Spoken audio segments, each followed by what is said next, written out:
Eh bien bonjour les amis du Web3, aujourd'hui ce n'est pas une vidéo mais plutôt un flash info de la plus haute importance et qui concerne le projet Ellis Network. La team de ce projet vient d'annoncer qu'un serial killer encore en liberté est sur les traces de tous ceux qui ont le rôle cadet. Aux dernières nouvelles, ce serial killer a fait 1500 victimes. 1500 rôles cadets ont disparu. Je vous rappelle que dans ce document, qui date du 22 avril, nous étions une famille de 2400 cadets. En ce jour noir et sombre, la team annonce que nous sommes seulement 900 survivants. Il est évident que personne n'est à l'abri de ce serial killer. Il peut vous atteindre n'importe quand, n'importe où, au moment où vous vous y attendrez le moins. Pour se protéger, nous allons devoir nous soutenir et faire aussi des actions qu'il faut pour l'empêcher de nous atteindre. Alors bien sûr, ceci est une introduction imagée, mais finalement qui reflète bien la réalité de ce qui se passe actuellement. En effet, la team d'Ellis Network a annoncé la purge, je dirais même le nettoyage en profondeur de 1500 rôles cadets. Dans cette vidéo, on va essayer de comprendre pourquoi tant de rôles ont été supprimés. Nous verrons aussi ce qu'il faut faire pour éviter que cela nous arrive aussi. Je rappelle que ce rôle cadet est difficile à obtenir, mais en réalité, le plus dur, ça va être de le conserver. Bien sûr, cette vidéo n'est pas sponsorisée, je n'ai pas eu de contact avec la team, et ce que je vais dire par la suite n'engage que moi, et ce sont seulement mes réflexions. J'attends aussi vos commentaires qui seront les bienvenus. J'ai fait une vidéo il y a quelques jours où je disais justement que ce rôle cadet n'est pas une fin en soi, ce n'est pas un aboutissement, et il faut continuer à être actif. Il faut continuer à partager nos créations, il faut parler de ce projet autour de nous, amener des nouveaux utilisateurs, aider à faire grandir ce projet Ellis. Et je pense que certains ont fait des efforts pour obtenir ce rôle et ensuite ils sont passés à autre chose en se disant que de toute façon ils avaient fait le plus dur. C'est une erreur, ce n'est pas de cette façon qu'on forme une communauté. Et d'un autre côté, je pense qu'on ne peut pas être actif non plus en permanence. Car je me doute bien que chacun a sa propre vie, un travail, une famille, des amis à voir, aller faire du sport, etc. Il n'y a que 24 heures dans une journée et c'est pour ça qu'il faut être organisé. Je pense qu'il faut passer régulièrement sur le serveur Discord pour laisser quelques messages. Vous pouvez le faire de votre téléphone pendant votre pause, montrer que vous êtes actif, montrer que vous participez à la communauté.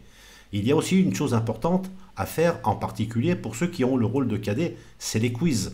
N'oubliez pas qu'il y a des gens de la team d'Ellis qui travaillent pour mettre en place ces événements, qui demandent une certaine organisation, sûrement quelques conf calls pour choisir les bonnes questions. C'est des heures de travail en termes de création du quiz, mais aussi la vérification, la mise en ligne, l'événement aussi avec quelques tweets pour relayer l'information. Alors, la moindre des choses, c'est de leur montrer que nous respectons leur travail en participant tout simplement. Alors, on ne vous demande pas de tout connaître, d'avoir les meilleures réponses, d'être premier au classement, pas du tout. On vous demande seulement de participer dans la bonne humeur. Le classement, finalement, est secondaire.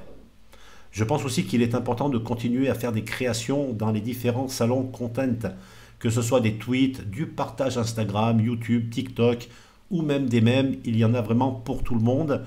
Oui, cela demande tout de même quelques heures par jour de notre part, mais n'oubliez pas que de participer à un testnet d'un projet early, qui en plus propose un airdrop, c'est une forme d'investissement.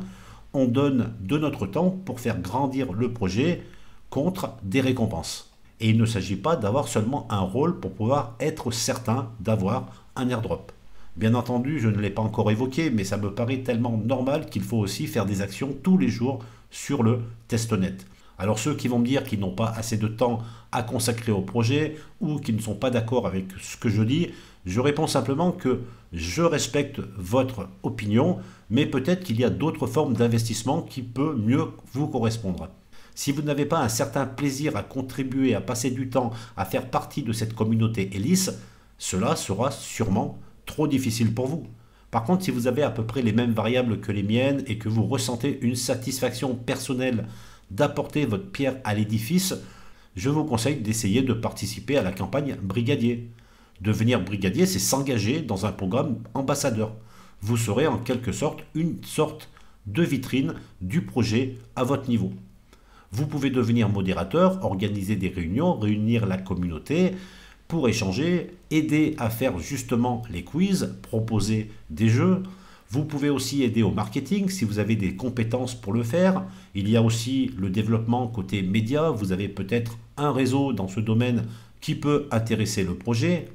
Si vous avez une communauté qui vous suit, vous pouvez proposer votre candidature en tant qu'influenceur ou créateur de contenu d'opinion. Et quand vous serez prêt, vous pourrez remplir le formulaire qui sera analysé par l'équipe d'Ellis Network qui pourra éventuellement retenir votre candidature. Merci de m'avoir écouté. Alors j'avais vraiment envie de faire cette vidéo pour tous les cadets qui me regardent. Et mon premier objectif, c'est vraiment que vous puissiez conserver votre rôle cadet. Pensez à liker cette vidéo si elle vous a plu. Et je vous retrouve rapidement pour de nouvelles vidéos sur la chaîne Tutoc.